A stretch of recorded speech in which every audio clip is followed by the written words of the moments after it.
At Grand Finale Cleaning, we offer residential cleaning. That can be one-time deep cleans.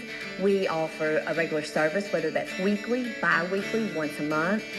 We also offer new construction cleaning. We currently work for over 60 builders and remodelers. Move in and move out cleanings. When you're, in the process of moving, that is the last thing that you have time for. And then we also do commercial cleaning, office cleaning. What motivated me to start this business is, number one, I love to clean. And I think that for whatever you do, you have to have a passion for whatever business that you have.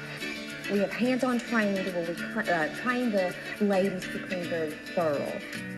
It is all about the customer. Our residential division, I set up appointments with individuals that I come in and spend 15 to 30 minutes and we do walkthroughs and I make notes and ask detailed questions so we can get more of a personalized type cleaning for that individual. Another thing that sets us apart is we sort of do some old-fashioned cleaning. We mop floors on our hands and knees. Kitchens and bathrooms are must. Too much was going on in those areas to be able to use a mop there. So at Grand Finale Cleaning, we do hold the customer at the highest.